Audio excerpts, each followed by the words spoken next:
ಸೂತ್ರ ಗುರುವಿಂದೇ ಪರತತ್ವದು ದೋಷರಹಿತಮಾಗಿರಿ ತಿಳಿಯುವುದು ಶಿಷ್ಯನೆನಿಪನು. ಪದ ಗುರುಪಾದ ಭಕ್ತಂಗೆ ಪರಮ ವಿರಕ್ತಂಗೆ ಪರಿಣತ ಚಿತ್ತಂಗೆ ಶಿಷ್ಯಂಗೆ ಪರಮಾತ್ಮ ಪದವನ್ನು ನಿರಪೇಕ್ಷನೆನಿಸಿ ಸದ್ಗುರುವರನೆ ಒಲವಿಂದೆ ತಿಳಿಪುದು. ನಿರಂಕಾರದೆ ಪರತತ್ವದನು ದೋಷ ವಿರತಮೆನೆ ತಿಳಿಪುವನ ಅಣುಗುರುವರನೆಂದು ನಂಬಲು ಬೇವುದ ಆನಂದ ಶರಣಿದೆನಿಪ ಸುಂದರ ಗಾತ್ರೆ. ತರುಣಿ ಕೇಳ, ಆ ಶ್ರವಣಾದಿ ದೋಷಗಳನ್ನು ವಿರಹಿತವಾಗಿ ವಿಚಾರಿಸಿ ಪರತತ್ವ ಪದವನು ಗುರುಬೋಧೆಯಿಂದ ಅವತರಿಪುದು ವರಶಿಷ್ಯನೇ ಒಲವಿಂದ. ಶ್ರುತಿ ತತ್ವಮಶಿಯನೇ ಮತಿಭೇದಿಂದ ಅವಗತಿಯನ ಆ ಪದೊಳಗು ಗೋರ್ಮೆ ರತಿಯಿಂದೆ ತಿಳಿಯದ ಕಥದಿಂದೆ ಕೇಳೆ ಸತಿ ನೀನೆಯದು ದುಸತ್ರೇಯವಕ್ಕು. ತನುವಣ ಇಂದ್ರಿಯವನ ಅಸುವ ಅಂತಃಕರಣಿಪವೇ ತಾನೆಂಬುದು ಅನುದಿನ ಇನಿತಗಲದೆ ತನ್ನುಳಿರ್ಪ ತತ್ಕ್ರಿಯೆಯಿಂದೆ ತನಗೆ ಶ್ರವಣ ದೋಷವೆನಿಪುದು. ತನು ಮೊದಲೆನಿಸಿ ತೋರ್ಪ ಅನಿತವನ ಅರಿವ ದೃಷ್ಟನೇ ತಾಣ ಈ ಒಡಲೊಳು ತೂರಿಯನು ಎನಿಪ ಅವಿಚಾರದಿಂದ ಅರಿಕೆ ಉಳ್ಳ ಕಥದಿಂದೆ ಮನದೋಷಾಕ್ಕೆ ನಪ್ಪನು ತಾನೆ ಎನಿತು ತೋರ್ಕೆಗಳ ಒಳಗಣಿತು ತಾನಲ್ಲವೆಂದೆನೆ ಕಾಣ್ಬ ಸರ್ವ ದೃಕ್ಕಾಣ ಆನೆಂಬ ಗಣದ ಅರಿವಿಂದೆ ನಿಧ್ಯಾಸನ ಹವಾಯವೆನಿಸುವ ದೋಷ ಮೂಳ್ಳನು ತಾನೆ. ಜಡ ದೃಶ್ಯಾತ್ಮನು ಮೇನ ಅಜಡ ದೃಶ್ಯಾತ್ಮನು ಜಡ ಅಜಡರಹಿತಾತ್ಮನೆಂಬ ಈ ಮೂರು ಜಡಭಾವ ಅಳಿದು ಉಳಿದಿರುವೆ ದೋಷದೊಳೊಂದು ತೊಡರದ ಪದವದು ನಿಜತತ್ವ. ಆತ್ಮನಲ್ಲಿ ದುಸತ್ರೆ ನಿರಾಕರಣ ನಿರೂಪಣೆ.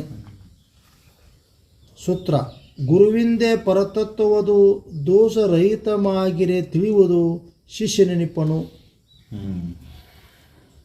ಪರತತ್ವ ಗುರುವಿಂದ ಪರತತ್ವವನ್ನು ದೋಷ ಇಲ್ಲಾರ್ದಂಗೆ ಸಂಶಯ ಭಾಳ ಕಾಡ್ತೈತಿ. ಸಂಶಯ ಉಳಿತಿ ಅಂದ್ರೆ ಆ ತತ್ವದ ಪದದ ಅನುಭವನ ಆಗೋದಿಲ್ಲ. ಸ್ವಲ್ಪ ಬೆಳ್ಳ ಕಾಳಷ್ಟು ಸಂಶಯ ಉಳಿತು ಅಂದರೂ ಅದು ಮತ್ತೆ ಸಂಸಾರ ಕೇಳ್ಕೊಂಬಂದ್ಬಿಡ್ತದೆ. ಅದಕ್ಕೆ ಅವರು ಇದನ್ನು ಗುರುವಿಂದ ಯಾರಿಗೆ ಎಂಥವನಿಗೆ ತಿಳಿತದೆ ಅಂತ ಹೇಳ್ಯಾರ ನೋಡೋದು. ಮೊದಲನೇ ಚರಣದಾಗ ಅದನ್ನು ಹೇಳ್ಕೊಂತ ಹೋದರು. ಗುರುಪಾದ ಭಕ್ತಂಗೆ ಪರಮ ವಿರಕ್ತಂಗೆ ಪರಿಣತ ಚಿತ್ತಂಗೆ ಶಿಷ್ಯಂಗೆ ಪರಮಾತ್ಮ ಪದವನ್ನು ನಿರಪೇಕ್ಷನೆನಿಸಿ ಸದ್ಗುರುವನೇ ಒಲವಿಂದ ತಿಳಿಪುದು. ಎಂಥವನಿಗೆ ತಿಳಿತೈತಿ ಯಾರಿಗೆ ಅನನ್ಯವಾದ ಭಕ್ತಿ ಭಾವದಿಂದ ಶ್ರದ್ಧಾದಿಂದ ಇದನ್ನು ತಿಳಿಲೇಬೇಕಂತ ಇಚ್ಛೆ ಇರ್ತೈತಲ್ಲ, ಇದನ್ನು ತಿಳ್ಕೊಂಡು ನಾನು ಹಾರಾಗಬೇಕು ಅಂತ ಇಚ್ಛೆ ಇರ್ತೈತಲ್ಲ ಅಂಥವನಿಗೆ ತಿಳಿತೈತಿ. ಅದಕ್ಕೆ ಅತ್ಯಂತ ಒಲವಿನಿಂದ ಅತ್ಯಂತ ಅನನ್ಯವಾದ ಭಕ್ತಿ ಭಾವದಿಂದ ಶ್ರದ್ಧಾದಿಂದ ಇಚ್ಛೆ ಏನಿರ್ಬೇಕು, ಮತ್ತೊಂದು ಯಾವ ಅಪೇಕ್ಷೆ ಇರ್ಬೋದು, ನಿರಪೇಕ್ಷನಾಗಿ ಮತ್ತೊಂದು ಯಾವುದಾದ್ರು ಆಸೆ ಬಯಕೆ ಉಳಿದಿರಬಾರ್ದು. ಈ ಸಂಸಾರದ ಬಯಕೆಯ ಸಂಬಂಧ ಅಧ್ಯಾತ್ಮ ಬೆನ್ನತ್ತದಲ್ಲ. ಸಂಸಾರ ಇದರೊಳಗೆ ವಿಷಮ ಐತೆ ಅಂತ ತಿಳ್ಕೊಂಡು ಅಧ್ಯಾತ್ಮಕ್ಕೆ ಬೆನ್ನತ್ತದು. ಸಂಸಾರದೊಳಗಿಂದಕ್ಕೆ ಬೆನ್ನತ್ತಿರ ಮತ್ತು ಅದು ಬೇಡಿಕೆನ ಆಕೈತಿ. ಆ ಬೇಡಿಕೆ ನಿರಪೇಕ್ಷೆ ಅಂತ ಏನು ಹೇಳ್ತಾರಲ್ಲ ಅವರು, ಅದು ತದ್ವಿರುದ್ಧ ಆಗುತ್ತೆ. ಅದಕ್ಕೆ ಮತ್ತೊಂದು ಬಯಕೆ ಇಲ್ಲದಾರ್ದಂಗೆ ಮುಕ್ತಿಯನ್ನು ಒಂದೇ ಕೊಡಪ್ಪ ನನಗನ್ನುವಂಥ ಭಾವದಿಂದ ಯಾರು ಬೆಳ್ತಾರೆ ಅವರಿಗೆ ತತ್ವಮಸಿ ಪದದ ಅರ್ಥವನ್ನು ಹೇಳ್ಕೊಂಡು ಹೊಂಟಾರ. ದೋಷ ಇಲ್ಲಾರ್ದಂಗೆ ಆ ಪದದ ಅರ್ಥವನ್ನು ತಿಳ್ಕೊಂಡಂದ್ರೆ ಅನುಭವ ಆಯ್ತಂದ್ರೆ ಮುಕ್ತ. ನಾವು ಅರ್ಥಾನುಸಂಧಾನ ಬೇರೆ, ಅನುಭವ ಬೇರೆ. ನಾವು ಅರ್ಥದ ಅನುಸಂಧಾನವನ್ನು ಮಾಡ್ಕೊಂಡು ತರ್ಕಕ್ಕೆ ನಿಲ್ಕೊಂಡು ತರ್ಕಶಾಸ್ತ್ರಾದಿಗಳು ಏನು ಮಾಡ್ತಾವೆ ಒಂದು ಹಂತದವರೆಗೆ ಅಷ್ಟಾವು. ಒಳಗದ ನಡೀತಕ್ಕಂಥ ಜಿಜ್ಞಾಸು ಏನದಲ್ಲ ಅವನು ಸತತ ನಡೆದಾಗ ಜಗತ್ತನ್ನು ತನ್ನ ಅರಿವಿನ ಅಥವಾ ಸಾಕ್ಷಿ ಸ್ವರೂಪದಲ್ಲಿ ನಿಂತು ನೋಡ್ಕೊಂತ ಅದಕ್ಕೆ ಕಡೆಯ ಚರಣದಾಗ ಹೇಳಿದರು ದೃಶ್ಯ ದೃಷ್ಟಿ ದ್ರಷ್ಟ ಅದನ್ನು ಹೇಳ್ತಾರೆ ಕಡೆಯಕ್ಕೆ ಅವರು. ಹೆಂಗಿದ ಅನುಭವಕ್ಕೆ ಬರ್ತದಂದ್ರೆ ದ್ರಷ್ಟಾಭಾವದಿಂದ ನಿಂತು ನೋಡಿದಾಗ ನಾವು ದೃಶ್ಯ ಮತ್ತು ದೃಷ್ಟಿ ಜೋಡಿ ಏಕಾಕಾರ ಆಗಿವೆ. ದೃಶ್ಯ ಅಂದರೆ ಏನು ತೋರ್ತತಲ್ಲ, ಕಣ್ಣಿಗೆ ತೋರೋದಂತಲ್ಲ, ಯಾವ್ದು ಅನುಭವಕ್ಕೆ ಬರ್ತೈತಿ. ಶಬ್ದ ಕಿವಿಗೆ ಅನುಭವಕ್ಕೆ ಬರ್ತೈತಿ, ರೂಪ ಕಣ್ಣಿಗೆ ಅನುಭವಕ್ಕೆ ಬರ್ತೈತಿ. ಅಂದ್ರೆ ಪಂಚೇಂದ್ರಿಯಗಳಿಗೆ ಏನು ನಿಲುಕ್ತಾವಲ್ಲ, ಇದು ಎಲ್ಲದಕ್ಕೂ ತೋರಿಕಿನ ಅಂತಾರೆ. ಈ ತೋರತಕ್ಕಂಥ ಜಗತ್ತಿನೊಳಗೆ ನೋಡ್ತಕ್ಕಂಥ ಒಂದು ಬೇರೆ ಐತಿ, ತೋರಿಸೋದೊಂದು ಬೇರೆ ಐತಿ. ತೋರ್ತಕ್ಕಂಥ ಜಗತ್ತು ಅದನ್ನು ತೋರಬೇಕಾದ್ರೆ ಒಂದ್ರ ಮೂಲಕ ನೋಡ್ತೀವಿ, ಕಣ್ಣಿನ ಮೂಲಕ ಜಗತ್ತನ್ನು ನೋಡ್ತೀವಿ, ಕಿವಿ ಮೂಲಕ ಶಬ್ದವನ್ನು ಕೇಳ್ತೀವಿ. ದೃಶ್ಯ, ದೃಷ್ಟಿ, ದ್ರಷ್ಟ. ದ್ರಷ್ಟ ದೃಶ್ಯನೂ ಅಲ್ಲ, ದೃಷ್ಟಿನೂ ಅಲ್ಲ. ನಾವು ದೃಷ್ಟಿಗೆ ಮಹತ್ವ ಕೊಟ್ಟೆವು, ದ್ರಷ್ಟಾನ ಮರ್ತೇವೆ. ಯಾವುದರ ಮೂಲಕ ನೋಡ್ತೇವೆ? ಈ ಶರೀರ ಮೂಲಕ ಎಲ್ಲ ಕರ್ಮಗಳು ನಡೆದಾಗ. ಆದರೆ ಕರ್ಮಗಳನ್ನು ಮಾಡ್ತಕ್ಕಂಥದ್ದು ಶರೀರ ಅಂತ ನಾವು ತಿಳ್ಕೊಂಡು ಕೊಡ್ತೇವೆ. ಈ ಕರ್ಮಗಳನ್ನು ಮಾಡ್ತಕ್ಕಂಥದ್ದು ಈ ಜಡ ಶರೀರ ಆದರೂ ಸದ್ಯಕ್ಕೆ ಇದಕ್ಕೆ ಪ್ರೇರಣೆ ಹಿಂದೈತಿ. ದ್ರಷ್ಟ ಒಬ್ಬ ಅವನ, ಸಾಕ್ಷಿ ಒಬ್ಬ ಅವನ. ಆ ಸಾಕ್ಷಿ ಸ್ವರೂಪ ಇರಲಿಲ್ಲ ಅಂದರೆ ಈ ಎಲ್ಲ ಕರ್ಮಗಳೂ ಹಿಡಿದನೇ ಇಲ್ಲಿವೆ. ಯಾವ ಏನಾಗೈತಿ? ದೃಶ್ಯದ ಮೂಲಕ ನಾವು ನೋಡ್ತಕ್ಕಂಥದ್ದನ್ನು ಸತ್ಯ ಅಂತ ಹಿಡ್ಕೊಂಡು ದ್ರಷ್ಟಾನನ್ನು ಮರೆತು ಬಿಟ್ಟೆವು. ಈ ದೃಷ್ಟಿ ಏನೈತಿ, ಶರೀರ ಏನೈತಿ? ಉದಾಹರಣೆಗೆ ಶರೀರ ಅಂತ ಹೇಳ್ಬೇಕಾಯ್ತು. ಶರೀರ ಎಲ್ಲಾಗೂ ನೋಡ್ತಾನೆ. ಅಂತಃಕರಣ, ಮನಸ್ಸು, ಬುದ್ಧಿ, ಚಿತ್ತ, ಅಹಂಕಾರ, ಜ್ಞಾತೃ ಅಂತ ಅಂತಃಕರಣ ಹೇಳ್ತೇವಲ್ಲ. ಅಂತಃಕರಣದ ತಳಹದಿ ಮೇಲೆ ಇಂದ್ರಿಯಗಳ ಚಟುವಟಿಕೆ ನಡೆದಾವು. ಅಂತಃಕರಣ ಅಲ್ಲಿ ಗೌಣ ಆಯ್ತಂದ್ರೆ ಇಂದ್ರಿಯಗಳ ಚಟುವಟಿಕೆ ಬಂದವು. ಮನಸ್ಸಿನಾಗ ಬಂದ ಮೇಲೆ ಎಲ್ಲ ಕರ್ಮಗಳು ನಡೆದಾವು. ಎಲ್ಲ ಕರ್ಮದ ಮೂಲ ಅಂತಃಕರಣನಾಗಿದೆ. ನಾವು ಅಂತಃಕರಣದ ಇದ್ದಂಥ ದೋಷಗಳನ್ನು ಬಿಡ್ತೇವೆ, ಹೊರಗಿಂದ ಸ್ವಚ್ಛ ಮಾಡಕ್ಕೋಗ್ತೇವೆ. ಅದಕ್ಕೆ ಈ ನೋಡ್ತಕ್ಕಂಥ ಜಗತ್ತಿನೊಳಗೆ, ಕಾಣತಕ್ಕಂಥ ಜಗತ್ತಿನೊಳಗೆ ಯಾವುದರ ಮೂಲಕ ನೋಡ್ತೇವಲ್ಲ ಅದಕ್ಕೆ ಮಹತ್ವ. ಯಾವುದು ಎಲ್ಲದಕ್ಕೂ ಆಧಾರವಾಗಿರ್ತಕ್ಕಲ್ಲ ಅದನ್ನು ಮಾಡ್ತೀವಿ. ತತ್ವ ತ್ವಂ ಅಸಿ ಪದದ ಅರ್ಥನ ಅದು. ಯಾವುದು ಎಲ್ಲದಕ್ಕೂ ಆಧಾರವಾಗೈತಿ, ಯಾವುದು ಸತ್ವಸ್ತು ಐತಿ, ಯಾವುದು ಯಾವಾಗಲೂ ಐತಿ, ಅದ ನೀನು ಅಂತ ಹೇಳ್ತಾರೆ. ಆ ನಾನು ಅನ್ನೋದು ಅನುಭವ ಆಗೋದಿಲ್ಲ. ಯಾಕೆ ಅನುಭವ ಆಗೋದಿಲ್ಲ ಅಂದ್ರೆ ಮತ್ತೆ ನೀವು ಬುದ್ಧಿ ಮೂಲಕನೇ ನೋಡೋಕೆ ಅಳಿಯಾಗ ಹೋಗ್ತಾನೆಲ್ಲ. ಆ ರೂಢಿ ಬಿದ್ದುಬಿಟ್ಟದು. ಬುದ್ಧಿ ಗೌಣ ಆಗ್ಬೇಕಲ್ಲಿ. ಅನುಭವ ಕೊಡ್ಬೇಕಂದ್ರೆ ಬುದ್ಧಿ ಶೂನ್ಯ ಆಗಬೇಕು. ಬುದ್ಧಿಯಿಂದ ಇದನ್ನು ತಿಳಿತೆ ಅಂದ್ರೆ ತಿಳಿಯೋಕ್ಕಾಗೋದಿಲ್ಲ. ಅದು ಸಮಸ್ಯೆ ಇರೋದಿಲ್ಲ. ನಾವು ತತ್ವಶಾಸ್ತ್ರಗಳನ್ನು ಎದುರ ಮಾಡ್ತೀವಿ, ಬುದ್ಧಿ ತರ್ಕದೊಳಗೆ ನಡೀತೈತಿ. ಇದು ತತ್ವಶಾಸ್ತ್ರ, ಚಿಂತನೆ, ಶ್ರವಣ ಮನನಾದಿಗಳು. ಅದನ್ನು ಮಾಡ್ಕೊತ ಮಾಡಬೇಕು ಅನ್ನೋ ಭಾವನೂ ಅರಗಿ ಹೋದಾಗ, ಶಾಂತನಾದಾಗ ಮನಸ್ಸು ಇದನ್ನೆಲ್ಲ ಯಾಕೆ ಮಾಡ್ಬೇಕು ಹಂಗಾರೆ, ಇದನ್ನು ಬಿಡಬೇಕಲ್ಲ ಅಂತ ಅನಿಸ್ತು. ಎಲ್ಲ ಬಿಟ್ಟಾಗ ಅಂತಾರೆ ಅಂದಮೇಲೆ ಇದನ್ನೆಲ್ಲ ಮಾಡ್ಬೇಕು ಯಾಕಂದ್ರೆ ಅಂದ್ರೆ ಇದು ಏನು ಮೊದಲು ಕ್ರಿಯೆ ಹಿಡಿದತ್ತಲ್ಲ, ಇದು ಹೊರಗೆ ಹೋಗ್ತಕ್ಕಂಥ ಏನು ಪ್ರವೃತ್ತಿ ನಡೆದತ್ತಲ್ಲ, ಇದನ್ನು ಬಿಡಿಸ್ಬೇಕಂದ್ರೆ ಅದಕ್ಕೆ ಚಿಂತನೆ ಬೇಕು. ಅದು ಹೊರಗೆ ಹೋಗೋದು ಬಿಡ್ತಂದ್ರೆ ಈ ಚಿಂತನೆ ಬಿಟ್ಟರು ಸಾಕು, ನೀವು ತಾನು ಆರಾಮಾಗುತ್ತೆ. ಅದಕ್ಕೆ ಇದು ಹೊರಗಿನ ಹೊರಮುಖವಾದಂಥ ಈ ಮನಸ್ಸನ್ನು, ಹೊರಮುಖವಾದಂಥ ಈ ಅಂತಃಕರಣವನ್ನು ಒಳಗೆ ತಿರುಗಿಸ್ಬೇಕಾಯ್ತು. ಅದಕ್ಕೆ ಸತತ ಚಿಂತನೆ ಮಾಡ್ಕೋತ, ಶ್ರವಣ ಮನನ ನಿಧ್ಯಾಸವನ್ನು ಮಾಡ್ಕೋತ ಹೋದಾಗ ಇದು ಅನುಭವ ಹೊರಗೆ ಶುರುವಾಗ್ತದೆ. ಅದಕ್ಕೆ ತತ್ವತ್ವಂ ಅಸಿ ಪದದ ಅರ್ಥಾನುಸಂಧಾನ ಮಾಡೋದನ್ನು ಸದ್ಯಕ್ಕೆ ನಾವು ಬುದ್ಧಿ ಮೂಲಕ ಮಾಡಕ್ಕೆ ಹೋಗ್ತೀವಿ, ಅದಕ್ಕೆ ಅನುಭವ ಕೊಡೋಲ್ಲ. ದ್ರಷ್ಟಾ ಸ್ವರೂಪದಿಂದ ನಿಂತು ನೋಡಿದಾಗ ದೃಶ್ಯ ಮಿಥ್ಯೈತಿ, ದೃಶ್ಯ ಮಿಥ್ಯೈತಿ. ಅದಕ್ಕೆ ಈ ದೃಶ್ಯವನ್ನು ನಾವು ನಂಬ್ಕೊಂಡು ಅದು ಏನು ತೋರ್ತತ್ತಲ್ಲ ಅದು ಸತ್ಯನ ಅಂತ ಅನಿಸ್ತದೆ ನಮಗೆ. ಏನು ಜಗತ್ತಿನಾಗ ಏನು ತೋರ್ತತ್ತಲ್ಲ ಇದು ಶಾಶ್ವತ ಸತ್ಯನ ಅನಿಸ್ತದೆ. ದೃಷ್ಟಿನೂ ಏನೈತಲ್ಲ ಇದೇನು ತೋರಿಸ್ತತ್ತಲ್ಲ ಅದ ದೊಡ್ಡದು ಅನಿಸ್ತದೆ ನಮಗೆ. ಏನು ಶರೀರ ಇದು ಎಲ್ಲ ಶರೀರ ಆಧಾರ ಮೇಲೆ ನಡೆದೈತಿ. ಇದ್ರ ಹಿಂದೆ ಸೂಕ್ಷ್ಮ ಇದ್ದಂಥ ಅಂತಃಕರಣ ಮನೋಬುದ್ಧಾದಿಗಳೇ ನಡೆದೈತಿ. ನಾವು ಈ ದೃಶ್ಯ ಮತ್ತು ದೃಷ್ಟಿಗೆ ಏನು ಮಹತ್ವ ಕೊಟ್ಕೊಂತ ಕುಂತೀವಲ್ಲ ಅದಕ್ಕೆ ಮೂಲ ಸ್ವರೂಪನಾದಂಥ ದೃಶ್ಯ ಹಂಗದ ನೋಡೋವ ಸುಮ್ಮನೆ ಅದಾನ, ಆದರೆ ಅನುಭವ ಕೊಡುವಲ್ಲ. ಅದಕ್ಕೆ ಇದನ್ನು ಕ್ರಮವತ್ತಾಗಿ ಹೆಂಗೆ ಮಾಡ್ಬೇಕಂತ ಹೇಳೋರವರು ಎರಡನೇ ಪದ್ಯದಾಗ ಹೇಳಿದ್ರು ನೋಡೋರು. ನಿರಂಕಾರದೇ ಪರತತ್ವದನು ದೋಷ ವಿರತನೇ ತಿಳಿಯೋಣ. ನಿರಹಂಕಾರ, ಅಹಂಕಾರ ಒಂದೊಂದು ಹೇಳ್ತಾರೆ ಯಾವ ಗುಣಗಳಿರ್ಬೇಕು. ನಿರಹಂಕಾರನಾಗಿ ಪರತತ್ವ ಶ್ರೇಷ್ಠವಾದ ಅರಿವನ್ನು ದೋಷರಹಿತನಾಗಿ ತಿಳ್ಕೋತ ಹೋಗ್ಬೇಕು. ಮುಂದೆ ಹೇಳ್ತಾರೆ ನೋಡಿ. ಅಣು ಗುರುವನೆಂದು ನಂಬಲು ಬೇವುದ ಆನಂದ ಶರಣದೇನಿಪ್ಪ ಸುಂದರ ಗಾತ್ರೆ. ಅಣು ಮಾತ್ರದಿಂದ ಎಲ್ಲ ಹೇಳತ್ತೆ.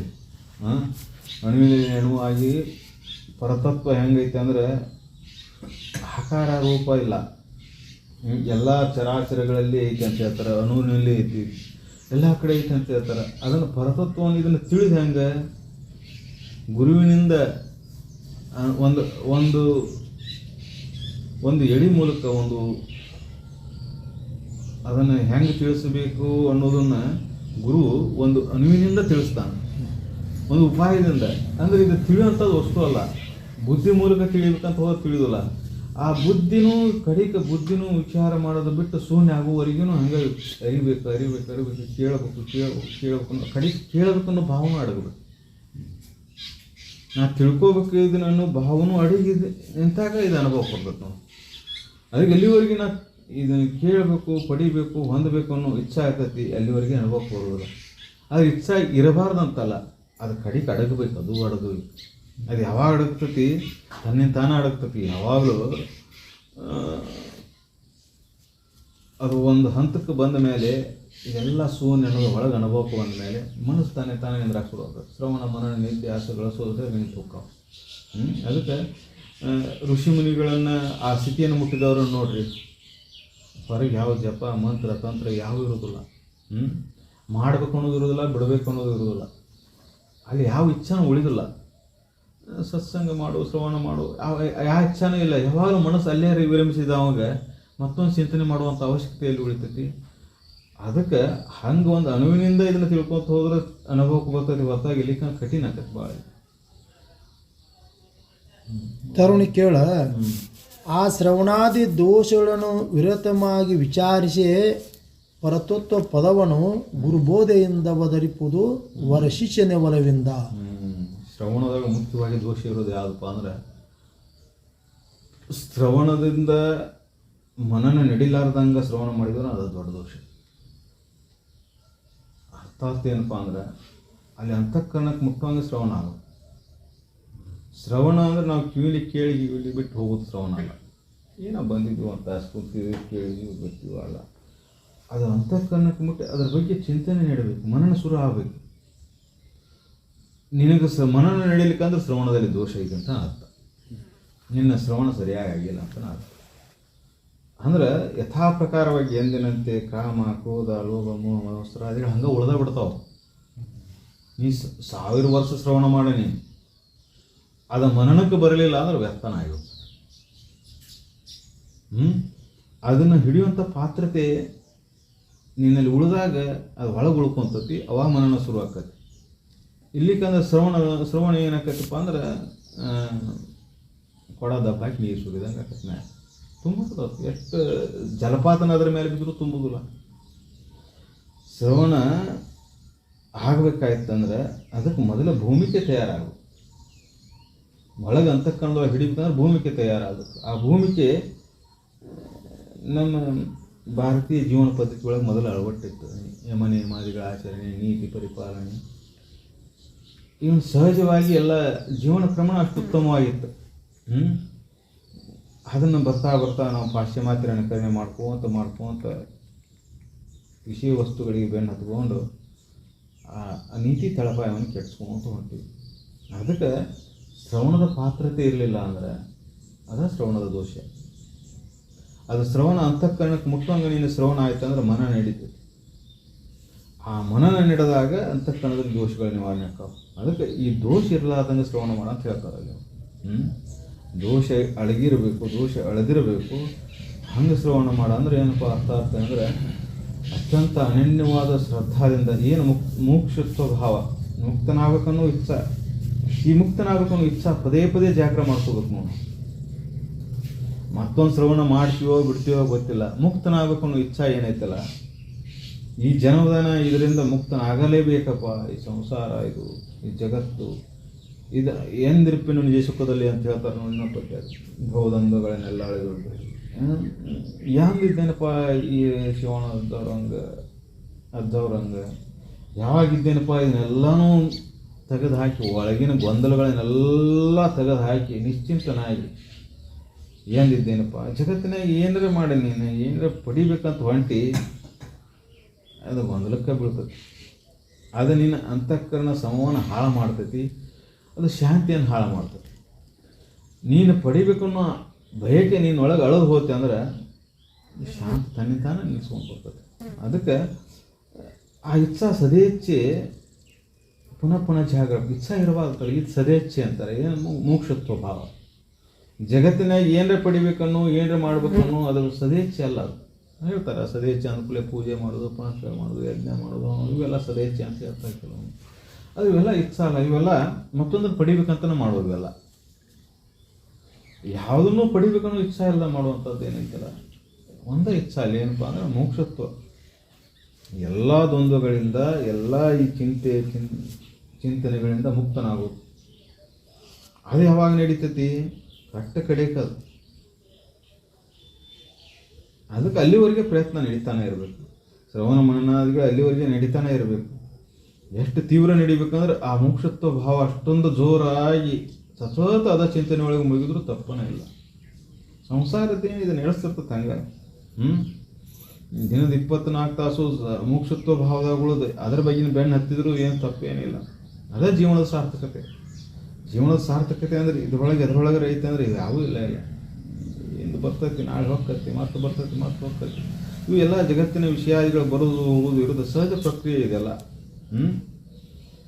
ಮಾನ ಅಪಮಾನಗಳು, ನಿಂದೆ ವಂದನೆಗಳು ಇವೆಲ್ಲ ಬರ್ತಿರ್ತಾವೆ. ಇದ್ರ ಬಗ್ಗೆ ಜಗತ್ತಿನ ಬಗ್ಗೆ ಗೊಡವಿನ ಬಿಟ್ಟು ಬಿಡೋದು, ನಿಶ್ಚಿಂತನಾಗಿ ಆ ತತ್ವ ಚಿಂತನೆಯಲ್ಲಿ ಮುಳುಗಿದ್ದಾದರೆ ಮನಸ್ಸು ನಿಶ್ಚಲ ಆಕೈತಿ. ಆವಾಗ ಆನಂದದ ಅನುಭೂತಿ ಆಕೈತಿ. ಅದಕ್ಕೆ ಸಂಶಯ ಇಲ್ಲದಂಗೆ ಶ್ರವಣ ಮಾಡೋದು, ದೋಷ ಇಲ್ಲದಂಗೆ ಶ್ರವಣ ಮಾಡೋದು ಅದು ಕಠಿಣ. ಶ್ರವಣಕ್ಕೆ ಸಮಾಧಿ ಅಂತ ಹೇಳ್ತಾರೆ. ಶ್ರವಣ ಆದ ಕೂಡಲೇ ಸಮಾಧಿ ಹತ್ತಬೇಕಂದ್ರೆ ಎಷ್ಟೊಂದು ಪರಿಪಕ್ವವಾಗಿರ್ಬೇಕಂದ್ರೆ ದೋಷರಹಿತನಾಗಿ ಸಂಶಯ ಇಲ್ಲದಂಗೆ ಶ್ರವಣ ನಡೀಬೇಕು. ಅಂತಃಕರಣದೊಳಗೆ ಒಮ್ಮೆ ಮುಟ್ಟಿ ಬಿಡ್ತಾನೆ ಮತ್ತೆ ಹೊಳ್ಳಿ ಅದನ್ನು ತೆಗ್ಯಾಕಾಗಿರಬಾರ್ದು. ಆ ಕಡೆ ಇಚ್ಛಾ ಹೊಳಿತೆ ಅಂದ್ರೆ ಮತ್ತೆ ಹೊಳ್ಳಿ ಈ ಕಡೆ ಇಚ್ಛಾ ಹುಟ್ಟಿರಬಾರ್ದು. ಹಂಗೆ ಶ್ರವಣ ನಡೆದಿದ್ದಾದರೆ ಸಾಧ್ಯ ಐತಿ. ಶ್ರುತಿ ತತ್ವಮಶಿಯೇನೆ ಮತ್ತಿಬೇದಿಂದವ ಗತೇನ ಆತ್ಮಂ ಪದದೊಳಗೂರ್ಮೆ ರತಿಯಿಂದೆ ತಿಳಿಯದ ಕಥದಿಂದೆ ಕೇಳಿಸತಿ ನೀನೇ ಅದು ದೋಷತ್ರಯವಕ್ಕೂ. ತತ್ವ ಪದದ ಅರ್ಥ ಹೇಳ್ತಾರೆ. ತತ್ವ ಅಂದ್ಕೂಡಲೇ ಬೇರೆ ಬೇರೆ ಅರ್ಥ ಮಾಡ್ಕೊಂಡು ತತ್ವ ಎಲ್ಲದಕ್ಕೂ ಆಧಾರವಾಗಿರ್ತಕ್ಕಂಥ ಸದ್ವಸ್ತು. ಈ ಜಗತ್ತಿನ ಎಲ್ಲದರ ಮೇಲೆ ಒಲವು ಏನೈತಲ್ಲ ಇದನ್ನೆಲ್ಲವನ್ನು ಬಿಟ್ಟು ಅದರ ಮೇಲೆ ಒಲವು ಹುಟ್ಟಬೇಕು. ಆ ಸದ್ವಸ್ತುವಿನ ಮೇಲೆ ಅದು ಅಂತಃಕರಣದಲ್ಲಿ ಹುಟ್ಟಬೇಕಾದ್ರೆ ಆವಾಗ ಇದ್ರ ಅನುಭವ ನಿನಗಾಕೈತಿ. ಇಲ್ಲ ಅಂದ್ರೆ ವಿಷಯಾದಿಗಳ ಮೇಲೆ ನೀನು ಆಸೆ ಬಯಕೆಗಳನ್ನ ಇಟ್ಕೊಂಡು ಅದನ್ನು ತಿಳ್ಕೊತೆ ಅಂದ್ರೆ ಸಾಧ್ಯ ಇಲ್ಲ. ಎರಡೂ ಒಂದಕ್ಕೊಂದು ಇರ್ತದೆ. ನೀನು ವಿಷಯಗಳಲ್ಲಿ ಬಯಕೆಗಳನ್ನು ಇಟ್ಕೊಂಡು ಇದನ್ನು ಸಾಧನೆ ಮಾಡ್ತೇನೆ ಅಂದ್ರೆ ಸಾಧ್ಯ ಇಲ್ಲ. ವಿಷಯಗಳನ್ನು ಪಡೆದು ಆಮೇಲೆ ಇದನ್ನು ಮಾಡ್ತೇನೆ ಅಂದ್ರೆ ಸಾಧ್ಯ ಇಲ್ಲ. ವಿಷಯಗಳನ್ನು ಪಡಿಬೇಕನ್ನೋ ಭಾವ ಹೋಗಬೇಕು. ಎಲ್ಲಿ ಆ ಭಾವ ಹುಟ್ಟಬೇಕು? ಆ ತತ್ವ ಪದದಲ್ಲಿ. ಆ ತತ್ವ ಪದದಲ್ಲಿ ನಾನು ಆ ಸದ್ವಸ್ತುವನ್ನು ತಿಳಿದ ಅನುಭವವನ್ನು ಹೊಂದ್ಕೊಂಡು ಎಲ್ಲ ಬಂಧನಗಳಿಂದ ಮುಕ್ತನ ಯಾವಾಗ ಆಗೇನಿ ಅನ್ನುವಂಥ ಒಳಗಿನ ಉತ್ಕಟವಾದ ಇಚ್ಛೆ ಉದಯ ಆಯ್ತಂದ್ರೆ ಅತ್ಯಂತ ಮೋಕ್ಷತ್ವ ಭಾವ ಸದಾ ಅದ ಭಾವ ಜಾಗ್ರ ಆಗಿದ್ದಾದ್ರೆ ಆವಾಗ ಇದು ಅನುಭವ ಬರ್ತದೆ.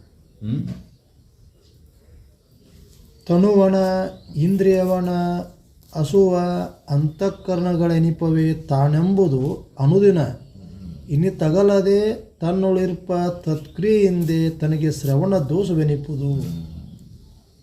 ಶ್ರವಣ ದೋಷ ಹೆಂಗತ್ತಂದ್ರೆ ಮತ್ತೆ ಇದನ್ನೆಲ್ಲ ಕೇಳಿದ ಮೇಲೆ ಈ ಶರೀರ ಇಂದ್ರಿಯಗಳು ಜಗತ್ತು ಅದೇ ಸತ್ಯಂತ ಭಾವ ಒಳಗೊಳಿದ್ರೆ ಈ ಭಾವ ಅಳಗಬೇಕು. ಈ ಭಾವ ಹಳೆದು ಹೋಗ್ಬೇಕು. ಶ್ರವಣ ಹಂಗಾಗ್ಬೇಕಂತಾರೆ. ಅರ್ಥಾರ್ಥ ಏನಪ್ಪ ಅಂದ್ರೆ ಶ್ರವಣ ಆಗೈತೆ ಅನ್ನೋದಕ್ಕೆ ಸಾಕ್ಷಿ ಏನಪ್ಪ ಅಂದರೆ ಈ ಶರೀರ, ಈ ಜಗತ್ತು, ಈ ಸಂಸಾರ, ಈ ಶರೀರ ಇದ್ರ ಮೇಲಿನ ಮೋಹ ಏನೈತಲ್ಲ ಇದು ಅಳೆದು ಹೋಗಿ ಆ ತತ್ವ ಪದದ ಮೇಲಿನ ಮಮಕಾರ ಅಂದ್ರೆ ಅರ್ಥಾತ್ ಏನಪ್ಪ ಅಂದ್ರೆ ಇವೆಲ್ಲ ಮಮಕಾರ ಮೋಹ ಎಲ್ಲಿ ಹುಟ್ಟೈತಪ್ಪ ಅಂತಃಕರಣದಾಗ ಹುಟ್ಟೈತಿ ಮನಬುದ್ಧಾದಿಗಳಲ್ಲಿ ಇದು ಕರಗಿ ಹೋಗಿ ಆತ್ಮನಲ್ಲಿ ನಿಜನಿಷ್ಠನ ಆಗಬೇಕು ಅದು ಮನಸ್ಸು. ಹೊರಗಮುಖವಾಗಿಂತ ಈ ಶರೀರ ಜಗತ್ತಿನ ಮೇಲೆ ಏನು ಮೋಹದಲ್ಲಿ ಬಿದ್ದು ಇದೇನು ಮನಸ್ಸು ತಿರುಗುತ್ತಲ್ಲ, ಇದು ಇದರಿಂದ ದೂರ ಸರದ ಆತ್ಮನಲ್ಲಿ ಐಕ್ಯ ಆದ್ರೆ, ಆತ್ಮನಲ್ಲಿ ಒಂದಾದ್ರೆ ಆವಾಗ ನಿಜವಾದ ಶ್ರವಣ. ಇಲ್ಲ ಅಂದರೆ ಇದು ಶ್ರವಣ ದೋಷ ಹಂಗೆ ಉಳಿದಟ್ಟು. ತನು ಮೊದಲೆನಿಸಿ ತೋರ್ಪ ಅಣಿತವನ ಅರಿವ ದೃಷ್ಟನೆ ತಾನ ಈ ಒಡಲಳು ತೂರಿಯನು ಎನಿಪ ವಿಚಾರದರಿಕೆ ಉಳ್ಳ ಕಥದಿಂದೆ ಮನದೋಷಾಕ್ಯನಪ್ಪನು ತಾನೇ. ತನು ಮೊದಲು ಈ ಎಲ್ಲ ಜಗತ್ತಿನಾಗ ಈ ಶರೀರ ಏನಾಗುತ್ತಿಲ್ಲ, ಇದೆಲ್ಲ ದೃಶ್ಯನ ನೋಡ್ತಕ್ಕಂಥದ್ದೆಲ್ಲ ದೃಶ್ಯನ. ಮತ್ತು ಇದ್ರ ಜೋಡಿ ಬೆಸ್ಕೊಂಡು ಕುಂತ್ರೆ ದೋಷ ಹಂಗಾಯ್ತು ನೋಡ್ತಾ. ಅಂದ್ರೆ ಮನಸ್ಸು ಇದ್ರ ಜೋಡಿನೂ ಉಳ್ಕೊಂತಂದ್ರೆ ದೋಷ ಅಂತ. ಮನಸ್ಸು ಈ ಶರೀರ ಈ ಜಗತ್ತು ಈ ಸಂಸಾರದೊಳಗೆ ಉಳಿದ್ರೆ ದೋಷ. ಇದನ್ನು ಬಿಟ್ಟು ಆ ತತ್ವ ಪದದ ಮೇಲೆ ಮನಸ್ಸು ಒಂದಾದ್ರೆ ಅದರ ದೃಷ್ಟಿಯನ್ನು ಅಳೆದ ದ್ರಷ್ಟ ಸ್ವರೂಪದಲ್ಲಿ ನೆಲೆ ನಿಲ್ಲೋದು. ದೃಶ್ಯ ಮತ್ತು ದೃಷ್ಟಿಯನ್ನು ಬಿಟ್ಟು ದ್ರಷ್ಟ ಯಾವನು ನೋಡ್ತಾನಲ್ಲ, ಯಾವನು ಕೇಳ್ತಾನಲ್ಲ, ಆ ಸದ್ವಸ್ತುನ ತಾನಂತ ತಿಳಿದು. ಇದು ಅತ್ಯಂತ ಸೂಕ್ಷ್ಮ ವಿಚಾರ. ದೃಶ್ಯ ದೃಷ್ಟಿ ಇಂದ್ರಿಯಗಳ ಗೋಚರದಾವು, ಮನಬುದ್ಧಾದಿಗಳನ್ನು ದ್ರಷ್ಟ ನೋಡ್ತಿರ್ತಾನೆ. ಹೀಗಾಗಿ ಸೂಕ್ಷ್ಮವಾಗಿ ಅನುಭವಕ್ಕೆ ಬರ್ತಾವೆ. ಜಡ ಜಗತ್ತಿನ ಅನುಭವ ಎಲ್ಲರಿಗೂ ಐತಿ. ಜಡ ಜಗತ್ತಿನೊಳಗೆ ಏನಾಯ್ತು ಏನು ಹೋಗ್ತಿ ಎಲ್ಲರಿಗೂ ಗೊತ್ತೈತಿ. ಒಂದು ಸ್ವಲ್ಪ ಸೂಕ್ಷ್ಮತಿ ಆದವಾಗ ಅಂತಃಕರಣದೊಳಗೆ ಏನು ನಡೀತೈತೆ ಎಲ್ಲ ಗೊತ್ತು. ಮನಸ್ಸು ಏನಾಯಿತು, ಬುದ್ಧಿ ಏನಾಯಿತು, ಚಿತ್ತ ಏನಾಯಿತು, ಅಹಂಕಾರ ಏನಾಯಿತು. ಇದನ್ನು ಸೂಕ್ಷ್ಮಮತಿಗೆ ಅಂತಃಕರಣದಲ್ಲಿದ್ದಂಥದನ್ನು ತಿಳಿತಾನೆ. ಮಂದಮತಿ ಜಗತ್ತಿನದಷ್ಟ ತಿಳಿತಾನೆ. ಯಾರು ತನ್ನ ನಿಜ ಸ್ವರೂಪದಲ್ಲಿ ನಿಂತಿರ್ತಾರ ಎಲ್ಲವನ್ನೂ ತಿಳಿತಾ ಇರ್ತಾನೆ, ಎಲ್ಲದಕ್ಕೂ ಸಾಕ್ಷಿಯಾಗಿರ್ತಾನೆ. ಅಂದ್ರೆ ಈ ದೃಶ್ಯದ ಜೋಡಿ ದೃಷ್ಟಿ ಜೋಡಿ ಒಂದಾಗಿರೋದು. ನಾವು ಈ ಶರೀರ ಜೋಡಿ ಈ ಜಗತ್ತಿನ ಜೋಡಿ ಒಂದಾಗಿಬಿಟ್ಟೆವು. ಆ ಮೂಲ ಸದ್ವಸ್ತು ತತ್ವಪದವನ್ನು ಮರ್ತೇವೆ. ಆ ತತ್ವಪದ ಎಲ್ಲದಕ್ಕೂ ಸಾಕ್ಷಿ ಐತೆ ಅನ್ನೋ ಭಾವ ಅಂತಃಕರಣದಲ್ಲಿ ಜಾಗರಾಗಿದ್ದಾದ್ರೆ ಮತ್ತು ಇದೆಲ್ಲ ಕ್ರಿಯೆ ನಡೆಯುವುದಿಲ್ಲಪ್ಪ ಅಂದ್ರೆ ಅಂತಃಕರಣದೊಳಗೆ ಈ ತತ್ವದ ಆ ತಪ್ಪು ತಿಳುವಳಿಕೆ ಎಲ್ಲಿ ಆಗೈತಿ, ಅಂತಃಕರಣದೊಳಗೆ ಆಗೈತಿ. ತತ್ವಪದವನ್ನು ಎಲ್ಲಿ ಮರ್ತಾನ, ಅಂತಃಕರಣದೊಳಗೆ ಮರ್ತಾನ. ಅದನ್ನು ನೆನಪು ಮಾಡ್ಕೋಬೇಕಾಯ್ತು ಅಂತಃಕರಣದೊಳಗೆ. ಆ ದ್ರಷ್ಟ ಏನು ಮಾಡುವವನಲ್ಲ ಅಲ್ಲ, ಆ ಸಾಕ್ಷಿ ಸ್ವರೂಪ ಪರಬ್ರಹ್ಮ ಪರಮಾತ್ಮ ಏನು ಹೇಳ್ತೇವಲ್ಲ, ಶಬ್ದಗಳನ್ನ ಬೇರೆ ಹೇಳಿದ್ರು ಸದ್ಯಕ್ಕೆ ಅವನು ಏನು ಮಾಡವನಲ್ಲ ಅಲ್ಲ, ಸಾಕ್ಷಿ ಸ್ವರೂಪ ಅಂತ ಹೇಳ್ತಾನೆ. ಅವನು ಎಲ್ಲವನ್ನೂ ನೋಡ್ತಾನ, ಎಲ್ಲದಕ್ಕೂ ಅವನ ಕಾರ್ಯಕರ್ತದಾನ, ಆದೇನು ಮಾಡವನಲ್ಲ. ಎಲ್ಲ ಚರಚರಗಳು ಅವನ ಸಾಕ್ಷಿ ಸ್ವರೂಪದಲ್ಲಿ ಅವನ ಸಾಕ್ಷಿ ಮೇಲೆ ನಡೆದಾವೆಲ್ಲ. ಆದರೆ ಅವನು ಯಾವುದರಲ್ಲಿಯೂ ಭಾಗಿಯಾಗಿಲ್ಲ. ಪ್ರತಿಯೊಂದು ಜೀವಿ ಕರ್ಮ ಅವನನ್ನು ಭಾಗಿ ಮಾಡಿಸ್ತಾವ, ಅವನನ್ನು ಹೇಳ್ತಾವ, ಅತ್ತಾಗಿತ್ತಾವ ಓಡಾಡಿಸ್ತಾವ ಹೊರತಾಗಿ ಅವನು ಏನಾರ ಇದ್ರಾಗ ಭಾಗಿಯಾಗ್ಯಾನ ಅಂದ್ರೆ ಇಲ್ಲ. ಸೂರ್ಯ ಹುಟ್ಟತಾನ, ಸೂರ್ಯ ಮುಳುಗ್ತಾನ. ಸೂರ್ಯ ಸಾಕ್ಷಿ ಸ್ವರೂಪ ಅಷ್ಟೇ. ನಾವು ಯಾವಾಗಲೂ ಹೆಂಗಿರೋ ಹಂಗದಾನ. ಇಲ್ಲೆಲ್ಲ ಎದ್ದು ಅತ್ತಾಗಿಂದ ಎದ್ದು ಇತ್ತ ಓಡಾಡೋದು, ಇತ್ತಾಗಿಂದ ಎದ್ದು ಅತ್ತಾಗಿ ಓಡೋದು, ಎಲ್ಲ ಕರ್ಮಗಳು ಯಾವ ನಡೆಸ್ಯಾವು, ಜೀವಿಗಳು ನಡೆಸ್ಯಾವು. ಅಂತಃಕರಣದೊಳಗೆ ಮನಬುದ್ಧಾದಿಗಳಿದ್ದಂಥ ದೋಷಗಳಿಂದ ಇವೆಲ್ಲ ಕರ್ಮಗಳು ನಡೆದಾವು. ಆ ಸಾಕ್ಷಿ ಸ್ವರೂಪನಿಗೆ ಏನಾಗಿಲ್ಲ, ಸಾಕ್ಷಿ ಹಂಗೆ ಅದಾನ. ಅದರ ಅಂತಃಕರಣದಲ್ಲಿದ್ದಂಥ ಈ ದೋಷಗಳಿಂದ ಈ ಎಲ್ಲ ಜಗತ್ತಿನಲ್ಲಿ ಕರ್ಮಗಳು ನಡೆದಾವು. ಈ ದೋಷಗಳ ಕರಗಿ ಅಂತಃಕರಣದಲ್ಲಿ ಸಚ್ಚಿಂತನೆ ಆ ದ್ರಷ್ಟ ಅಥವಾ ತತ್ವ ಆ ಪರಬ್ರಹ್ಮನ ಬಗ್ಗೆ ಚಿಂತನೆ ನಡೆದಿದ್ದಾದರೆ ಈ ಅಂತಃಕರಣದಲ್ಲಿದ್ದಂಥ ದೋಷಗಳು ಕರಗುತ್ತಾವು. ಈ ಬಹಿರಂಗದ ಕರ್ಮಗಳೆಲ್ಲ ಶೂನ್ಯ ಆಗಿಬಿಡ್ತಾವೆ. ಅಂದರೆ ಕರ್ಮಗಳ ನಡೆದಿಲ್ಲ ಅಂತಲ್ಲ, ಕರ್ಮದಲ್ಲಿ ತದಾತ್ಮ ಭಾವ ಏನೈತಲ್ಲ, ನಾನ ಮಾಡೇನಿ, ನನ್ನಿಂದನ ಆಗೈತಿ ಅನ್ನೋ ಭಾವ ಅಡಗ್ತೈತಿ. ನಾನು ಮಾಡೋ ಅನ್ನೋ ಭಾವನೂ ಅಡಗ್ತೈತಿ. ಸಾಕ್ಷಿ ಸ್ವರೂಪನಾಗಿ ನೆಲೆ ನಿಲ್ತಾನೆ. ಅದಕ್ಕೆ ಸಾಕ್ಷಿ ಸ್ವರೂಪನಾಗಿ ನಿಲ್ಲಬೇಕಾಯ್ತಂದ್ರೆ ತಾನು ದ್ರಷ್ಟಾ ಸ್ವರೂಪದಿಂದ ಸಾಕ್ಷಿ ಭಾವದಿಂದ ಜಗತ್ತನ್ನು ನೋಡುವಂಥ ಕ್ರಿಯೆಯನ್ನು ಶುರು ಮಾಡಬೇಕು. ಆವಾಗ ಅಂತಃಕರಣವನ್ನು ಜಗದ ಭಾವದಲ್ಲಿ ಮುಳುಗಿದಕ್ಕಂಥ ಅಂತಃಕರಣವನ್ನು ನಿಜ ಸ್ವರೂಪದಲ್ಲಿ ತತ್ವದಲ್ಲಿ ಮುಳುಗಿಸೋದು. ಅದ ಜೀವನ ಮುಕ್ತಿ. ಎನಿತು ತೋಕೆಗೊಳಗ ಅಣಿತು ತಾನಲ್ಲವೆಂದೆನೆ ಕಾಣುವ ಸರ್ವದೃಕ್ಕಾಣೆಂಬ ಗಣದ ಅರಿವಿಂದೆ ನಿಧಿಧ್ಯಾಸನ ಹಾವವೆನಿಸುವ ದೋಷ ಮುಳ್ಳನು ತಾನೆ. ತೋರ್ತಕ್ಕಂಥ ಜಗತ್ತಿನೊಳಗೆ ಎಲ್ಲದಕ್ಕೂ ಸಾಕ್ಷಿನ ತಾನು. ಏನು ಪುರಾಣ ತೋರಿಕೆ ಜಗತ್ತು ಐತಲ್ಲ, ಇದ್ರ ಒಳಗೆ ಏನಾರ ಬೆಸ್ಕೊಂಡು ಕುಂತಂದ್ರೆ ದೋಷ ಐತಿ. ಇದು ಯಾಕಂದ್ರೆ ಇದು ವಿಕಾರ ಆಕತಿ, ಇದು ನಾಶ ಆಕತಿ. ಅದಕ್ಕೆ ಈ ದೋಷ ಹಂಗೆ ಉಳಿತೈತಿ. ಶ್ರವಣ ಸಾಕಷ್ಟು ಮಾಡಿದ್ರು ಸದ್ಯಕ್ಕೆ ಈ ದೋಷ ಹಂಗೆ ಉಳಿತೈತಿ. ಯಾಕಂದ್ರೆ ಅಲ್ಲಿ ಮನನ ನಡೆದತ್ತಂದ್ರೂ ಅದು ಗಟ್ಟಿಯಾಗಿ ಉಳಿದಿರೋದಿಲ್ಲ. ಒಮ್ಮೆ ಹೆಂಗೆ ಅನಿಸ್ತೈತಿ, ಒಮ್ಮೆ ಹಿಂಗೆ ಅನಿಸ್ತೈತಿ, ಒಮ್ಮೆ ಮತ್ತೆ ಸಂಸಾರ ಭಾವ ಬರ್ತೈತಿ, ಮತ್ತು ಒಮ್ಮೆ ಆತ್ಮಭಾವ ಬರ್ತೈತಿ. ಪುನಃ ಪುನಃ ಮನಸ್ಸು ಹೊಯ್ದಾಟ ಚಿತ್ತ ಚಂಚಲತೆಯಿಂದ ಏನಾಕತಿ, ಈ ಭಾವ ಅಂಕುಲ್ಯನ ಇದ್ರ ಜೋಡಿ ಏಕಾಕಾರ ಆಕತಿ, ಇದು ಮತ್ತೆ ಬಿಟ್ಟಂದ್ರೆ ಅಲ್ಲಿ ಏಕಾಕಾರ ಆಕತಿ. ಅದಕ್ಕೆ ಶ್ರವಣ ಮನನ ನಿಧಿಧ್ಯಾಸ ಅದು ಕಡೆಗದು ಗಟ್ಟಿಯಾಗಿ ಉಳಿಬೇಕಲ್ಲ. ಶ್ರವಣ ಮಾಡಿರ್ತೇವೆ, ಮನನ ಹೇಳಿರ್ತೇವೆ, ಈ ಸಂಸಾರದ ತಾಪತ್ರಯಗಳು ಬಂದು ಮತ್ತೆ ಅಡ್ಡಿಪಡಿಸ್ತಾವೆ. ಮತ್ತು ಅದು ಮನನ ಅಳದು ಹೋಗಿಬಿಡ್ತೈತಿ, ಮತ್ತೆ ಈ ಸಂಸಾರದ ಬೆನ್ನು ಹತ್ತಿ ಬಿಡ್ತೈತಿ ಮನಸ್ಸು. ಹೌದಲ್ಲ, ಇದು ಬಂದು ನಿಂತು ಬಿಡ್ತೈತಿ. ಇದು ನಿಂತು ಅಂದ್ರೆ ಮತ್ತೆ ಇದನ್ನು ಮರೆಸಿ ಬಿಡ್ತೈತಿ, ಮತ್ತು ಅದ್ರ ಜೋಡಿ ಅದರಂಗೆ ಆಯ್ತು. ಮತ್ತು ಈ ಸಂಸಾರದೊಳಗೆ ಬಿದ್ದ ಇದನ್ನು ಮೂಲ ಮರೆತು ಬಿಟ್ಟ. ಶ್ರವಣದ್ದು ಹೋಯಿತು, ಮನನೂ ಹೋಯಿತು, ಮತ್ತು ಈ ಸಂಸಾರ ಶುರು ಆಯಿತು. ಅದಕ್ಕೆ ಹಿಂಗಿದ್ರೆ ಮತ್ತೆ ಈ ದೋಷ ಉಳಿತೈತೆ ನೋಡಂತಾರ. ಇದು ಗಟ್ಟಿ ಆಗಬೇಕು, ಇದು ಶಾಶ್ವತವಾಗಿ ಉಳಿಬೇಕು. ಇದರೊಳಗೆ ಒಂದು ಸ್ವಲ್ಪ ಸಂಶಯ ಇಲ್ಲದಂಗೆ ಗಟ್ಟಿಯಾಗಿ ಉಳಿಬೇಕು. ಸ್ವಲ್ಪರ ಉಳಿತು ಸಂಶಯ, ಮತ್ತೆ ಈ ಸಂಸಾರ ಹೇಳ್ಕೊಂತೈತಿ. ಸ್ವಲ್ಪರ ನಿನ್ನಲ್ಲಿ ದೋಷ ಉಳಿತಿ, ಸಂಸಾರದ ಬಲಿಯೊಳಗೆ ಬೀಳುದ ನಿಮ್ಮ ಮತ್ತೆ ಹೊಳೆ. ಅದಕ್ಕೆ ಸಂಶಯ ಒಟ್ಟ ಉಳಿಬಾರ್ದು. ಶ್ರವಣದಲ್ಲೇ ಆಗಲಿ, ಮನನದಲ್ಲೇ ಆಗಲಿ, ನಿಧ್ಯಾಸದಲ್ಲೇ ಆಗಲಿ ಒಂದು ಸ್ವಲ್ಪ ಆಸ್ಪದ ಕೊಟ್ಟು ಈ ಸಂಸಾರ ಮತ್ತೆ ತಾನೇ ಹೇಳ್ಕೊಂಡ್ಬಿಡ್ತೈತಿ. ಅದಕ್ಕೆ ಈ ಸಂಸಾರದ ಬಾಧೆಯಿಂದ ಹೊರಗಾಗೋ ಬರೀ ಉಪಾಯ ಏನಪ್ಪ ಅಂದ್ರೆ ಅದು ಒಂದೇ ಉಪಾಯ, ಮತ್ತೊಂದು ಏನು ಉಪಾಯ ಇಲ್ಲ. ಶ್ರವಣವನ್ನು ದೋಷ ಇಲ್ಲದಂಗೆ ಮಾಡೋದು, ಮನನದೊಳಗೆ ಒಂದು ಸ್ವಲ್ಪ ಬಿಡುವಿಲ್ಲದಂಗೆ ಮಾಡೋದು. ಕೈಲ ಹೊತ್ತಾರ ಅಂತ ಕೇಳ್ತಾರೆ. ಈ ಸ್ವಲ್ಪ ನೀ ಅಲಕ್ಷ್ಯ ಮಾಡಿದ ಈ ಸಂಸಾರ ಹೇಳ್ಕೊಂಡ್ಬಿಡ್ತೈತಿ. ನೋಡಿ, ನೀವು ಸಾಧನ ಕುಂತಾಗ ಇವೆಲ್ಲ ಅನುಭವ ಕೊಡ್ತಾವೆ. ಸುಮ್ಮನೆ ಶ್ರವಣ ಮಾಡಿ ಹೋದ್ರೆ ಏನು ಅನುಭವ ಕೊಡೋದಿಲ್ಲ. ನೀವು ಸಾಧನ ಕುಂತೆ ಅಂದ್ರೆ ಹೆಂಗೆ ಈ ಮನಸ್ಸು ಹರಿದು ಹೋಗ್ತೈತಿ, ಈ ತತ್ವ ಚಿಂತನೆಗೆ ಮುಳುಗಿರ್ತೈತಿ. ಶ್ರವಣದನ್ನು ಮನನ ಮಾಡ್ತಿರ್ತಿ, ಮನನ ಮಾಡ್ಕೋತ ಮನಸ್ಸು ಮತ್ತೆಲ್ಲೋ ಹೊರದು ಹೋಗಿಟ್ಟಿರ್ತೈತಿ. ಸಂಸಾರದ ಮಾಯ ಹೇಳ್ಕೊಂಡು ಬಿಡ್ತೈತೆ, ಸರಳ ಹೇಳ್ಕೊಂಡ್ಬಿಡ್ತೈತೆ. ನಿನಗೆ ಗೊತ್ತಾಗಲ್ಲ ಯಾಕಂದ್ರೆ ಅದಕ್ಕೆ ಆ ಸಂಸ್ಕಾರ ಗಟ್ಟಿ ಆಗೈತೆ.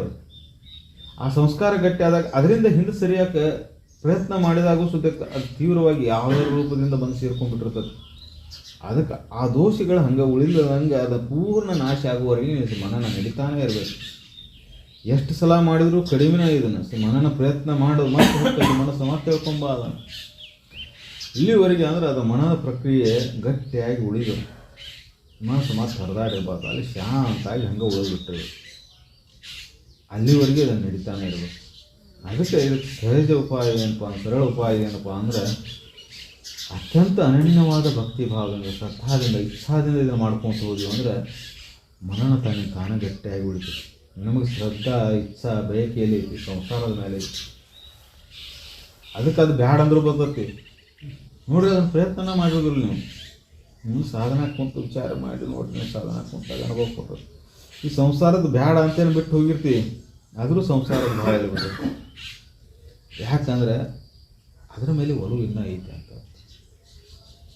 ಅದಕ್ಕೆ ಆ ಒಲವು ಯಾಕೈತಿ ಅನ್ನುವಂಥ ಪ್ರಶ್ನೆಯನ್ನು ಹಾಕ್ಕೊಂಡು ಅದರಲ್ಲಿ ದೋಷ ದರ್ಶನವನ್ನು ಮಾಡ್ಕೊತ ಹೋದೆ ಅಂದರೆ ಮನಸ್ಸು ತಾನು ಅಲ್ಲಿಂದ ಮನಸ್ಸಿನೊಳಗೆ ಆ ವಿಕಾರ ಅನ್ನೋದು ಬರೋದಿಲ್ಲ. ಆ ದೋಷ ತೆಗೆದು ಹಾಕಬೇಕು. ಅದಕ್ಕೆ ಈ ದೋಷ ನಾಶ ಆಗುವವರೆಗೂ ಹಿಂಗೆ ಇರ್ತೈತಿ. ಇದಕ್ಕೆ ಶ್ರವಣಕ್ಕೆ ಸಮಾಧಿ ಆಗಬೇಕಂದ್ರೆ, ದೋಷಗಳ ಸಂಪೂರ್ಣ ನಾಶ ಆಗಬೇಕಂದ್ರೆ ಅತ್ಯಂತ ಅನನ್ಯವಾದ ಮೋಕ್ಷತ್ವ ಭಾವ ಜೋರಾಗಿರ್ಬೇಕು. ಶ್ರವಣಕ್ಕೆ ಸಮಾಧಿ ಆದವರು ಭಾಳ ಕಡಿಮೆ, ಎಲ್ಲೋ ಒಬ್ಬರು ಸಿಗ್ತಾರೆ. ಯಾಕಂದ್ರೆ ಮೋಕ್ಷತ್ವ ಭಾವದ ಇಚ್ಛಾ ನಮಗೆ ಕೊರತೆ ಭಾಳ ಐತಿ. ನಮ್ಮ ಸಂಸಾರದ ಮೇಲೆ ಒಲವು ಐತಿ, ಅದರಾಗ ಪಡಿಬೇಕು ಅನ್ನೋದು ಇನ್ನೂ ಐತಿ. ಅದಕ್ಕೆ ಇದು ನಮಗೆ ಈ ದೋಷ ಹಂಗೆ ಉಳ್ಕೊಂತ ಹೋಗ್ತದೆ. ಅದಕ್ಕೆ ಈ ದೋಷಗಳಿಲ್ಲದಂಗೆ ನಾವು ಮಾಡ್ಬೇಕಾಯ್ತು ನಮಗೆ ಅನನ್ಯವಾದ ಅತ್ಯಂತ ತೀವ್ರವಾದ ಮುಕ್ತತ್ವ ಭಾವಗಳು. ಮುಕ್ತನಾಗೇ ತೀರಬೇಕಪ್ಪ ಅನ್ನೋ ಇಚ್ಛೆ ಒಳಗೆ ಉದಯಾಗಿ ಈ ಸಂಸಾರದೆಲ್ಲ ಆಸೆ ಬಯಕೆಗಳು ಏನದಾವಲ್ಲ ಎಲ್ಲ ಸುಮ್ಮನೆ ಸರಿಸಿಡಕ್ಕೆ ಪ್ರಯತ್ನ ಮಾಡೋದು. ಅದರಿಂದ ಏನಂತ ಪ್ರಶ್ನೆ ಮಾಡೋದು.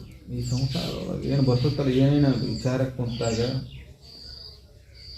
ಏನೇನು ಬರ್ತಾವಲ್ಲ ಇವನ್ನೆಲ್ಲ ವಿಚಾರದಿಂದ ಸರಿಸಿಟ್ಕೊಂತ ಹೋಗೋದು. ಅದರಿಂದ ಏನಾಗೋದೈತಿ, ಈ ಸಂಸಾರದೊಳಗೆ ಏನೇ ಜಗತ್ತು ನಿನಗೆ ಆದ್ರೆ ಏನಾಗೋದೈತಿ ಅನ್ನೋಂಥ ಪ್ರಶ್ನೆಯನ್ನು ಉತ್ತರವನ್ನು ನೆನಪಿಟ್ಕೊಂತ ಒಂದೊಂದು ತುಚ್ಛೀಕರಿಸಿ ಇದ್ರ ಮೇಲೆ ಮೋಹವನ್ನು ಕಡಿಮೆ ಮಾಡ್ಕೊಂತ ಹೋಗೋದು. ಈ ಪ್ರಕ್ರಿಯೆಯೊಳಗೆ ನಾವು ತೊಡಕೊಂತ ಹೋದಾಗ ನಿಧಾನವಾಗಿ ಮನಸ್ಸಿನ ಚಂಚಲತ್ವ ಕಡಿಮೆ ಆಗ್ತೈತಿ. ಎಲ್ಲ ದೋಷಗಳು ತಾನೇ ಕರ್ಕೊಂತ ಹೋಗ್ತಾವೆ. ದೋಷಗಳನ್ನು ಕಳ್ಕೊಳೋದು ದಾರಿ ಅಂದರೆ ಇದು ಒಂದೇ. ಮತ್ತೊಂದು ಯಾವುದರಿಂದ ಅಂತಃಕರಣದಲ್ಲಿ ದೋಷಗಳು ಹೋಗೋದಿಲ್ಲ. ಮತ್ತೊಂದು ಯಾವುದರಿಂದ ನೀವು ಸಂಸಾರ ಶುದ್ಧ ಆಗೋದಿಲ್ಲ. ಸಂಸಾರ ವಿಷಮ ಸಂಸಾರನೂ ನಿನಗೆ ಪರಿಶುದ್ಧವಾಗಿ ಕಾಣಬೇಕಂದ್ರೆ ನೀನು ಅಂತಃಕರಣ ಪರಿಶುದ್ಧ ಆಗ್ಬೇಕಷ್ಟೆ. ಇದೇ ಒಂದೇ ಉಪಾಯ. ನಿನ್ನ ಅಂತಃಕರಣ ಸ್ವಚ್ಛ ಇತ್ತಂದ್ರೆ ಎಲ್ಲ ಸ್ವಚ್ಛನೇ ನೋಡಿ. ನಿನ್ನ ಅಂತಃಕರಣದ ದೋಷ ಇದ್ದಾಗ ಎಲ್ಲ ಕಡೆ ದೋಷನ ಕಾಣಿಸ್ತದೆ. ಅದಕ್ಕೆ ನೀನು ಅಂತಃಕರಣವನ್ನು ಸ್ವಚ್ಛ ಮಾಡ್ಕೊ, ಜಗತ್ತೆಲ್ಲ ಒಂದೇ ಥರ ಕಾಣಿಸಕ್ಕೆ ಶುರುವಾಗ್ತೈತಿ. ಅವಾಗ ಎಲ್ಲವೂ ಪರಬ್ರಹ್ಮ ಸ್ವರೂಪನ ಅಂತ ಅನುಭವ ಕೂರಕ್ಕೆ ಶುರುವಾಗ್ತದೆ. ಜಡ ದೃಶ್ಯಾತ್ಮನು ಮೇನ್ ಅಜಡ ದೃಶ್ಯಾತ್ಮನು ಜಡ ಅಜಡರಹಿತಾತ್ಮನೆಂಬ ಈ ಮೂರು ಜಡಭಾವದ ಉಳಿದಿರುವೇ ದೋಷದೊಳೊಂದು ತೊಡರದ ಪದವುದು ನಿಜತತ್ವ. ಜಡ ಈ ತೋರ್ತಕ್ಕಂಥ ಜಗತ್ತು ಜಡ ಜಗತ್ತು, ಅಜಡವಾದಂಥ ಜಗತ್ತು ಅಂತಕ್ಕನೊಳಗೆ ತೋರಿಡತಕ್ಕಂಥ ಏನೈತಲ್ಲ ಆ ಜಗತ್ತು, ಇವೆರಡಕ್ಕೂ ಸಾಕ್ಷಿ ಅದಾನ. ಅದಕ್ಕೆ ತೂರ್ಯ ಅಂತ ಪದ ಬೆಳೆಸಿದರು. ಮೂರು ಅವಸ್ಥೆಗಳಿಗೂ ಸಾಕ್ಷಿಯಾಗಿರತಕ್ಕಂಥ ತೂರ್ಯ ಪದನ ತಾನು. ತೂರ್ಯ ಅಂದರೆ ನಾಲ್ಕನೇದ್ದು ಅಂತ ಅರ್ಥ ಆಗ್ತೈತೆ. ಆದ್ರೆ ಉದಾಹರಣೆವಾಗಿ ಹೇಳಬೇಕಂತ ಹಂಗೆ ನಾಲ್ಕನೇದ್ದು ಅಂತ ಹೇಳ್ಬೇಕಾಯ್ತು. ಈ ಮೂರು ಅವಸ್ಥೆಗಳದಾವಲ್ಲ, ಮೂರು ಅವಸ್ಥೆಗಳಿಗೆ ಮೀರಿದಂಥದ್ದು ನಾಲ್ಕನೇದು ಅವಸ್ಥೆ ಅಂತ ಹೇಳ್ಬೇಕಾಯ್ತು. ಆದ್ರೆ ಈ ನಾಲ್ಕನೇದ್ದು ಅಂತ ಐತಲ್ಲ ಹೇಳ್ಬೇಕಂತ ಅಷ್ಟೇ ಐತಿ. ನಾಲ್ಕನೇದು ಅನ್ನೋದು ಬೇರೆ ಇಲ್ಲ.